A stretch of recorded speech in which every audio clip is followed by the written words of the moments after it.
Guillermo Rigondeaux.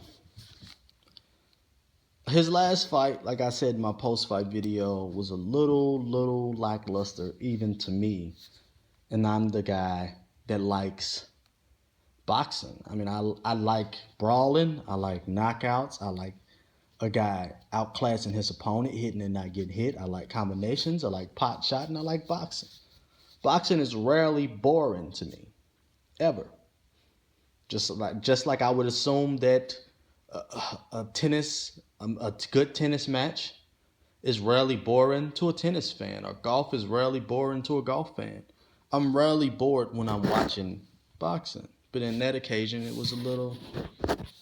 I was kind of waiting for it to be over or for something to happen. In the defense of Guillermo Rigondeaux, I mean, I think we only heard that he was going to be on the card maybe a week or two out. It was definitely a last minute fight. I mean, I could see in the fight that his timing was off. And it's not what he didn't do, it's what he couldn't do.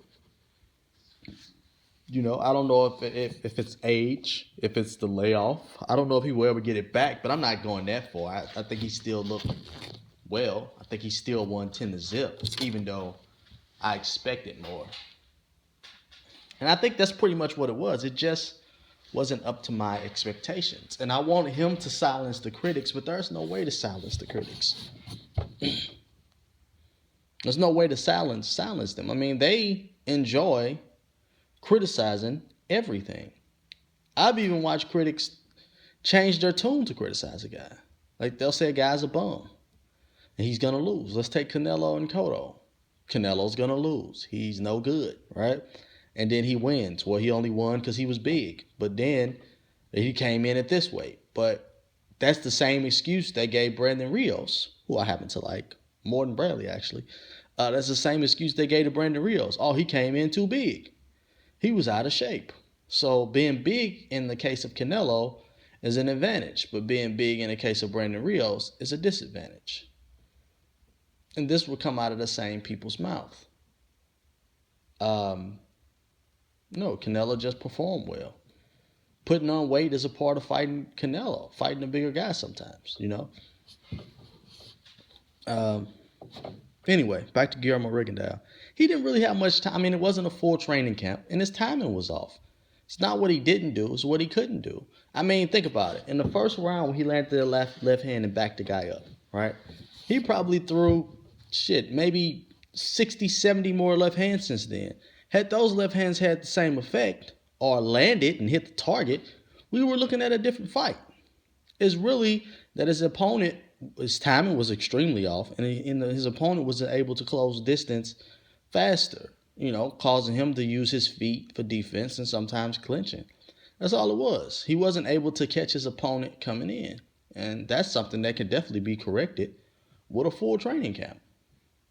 And his opponent didn't give a shit because he was there for an upset. So he was there to land something substantial, so he wasn't worried about winning rounds or winning this moment or looking good.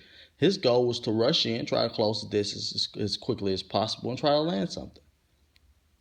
And he was able to close the distance, but he wasn't able to land. So even though Rigondeaux wasn't able to really get his offense off, his defense was still impeccable, and that's what won him the fight. He looked a little off timing-wise. Actually, he looked extremely off timing-wise.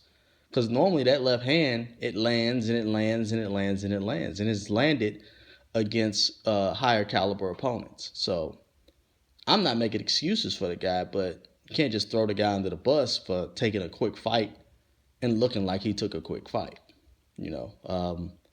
I know a lot of us that are Rigondeaux fans that are critical of him are critical because we want him to win. With all the negativity floating around about him, we just want the guy to win. And he did. He did, but we're never going to silence the critics. That's never going to happen. No boxer is ever going to silence the critics, period. I've seen guys like Terrence Crawford go from being boring to being too big to not fight nobody. First, the excuse was he's boring. Then he started knocking people out. Like, oh, well, he only knocked them out because he was too big.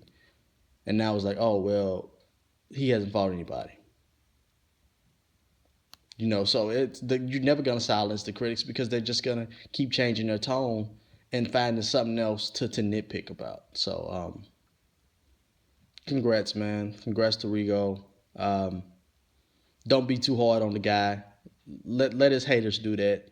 As fans, I think we should lighten up a little bit because we're kind of feeding the trolls here. That's all we got to say about that. I'm out.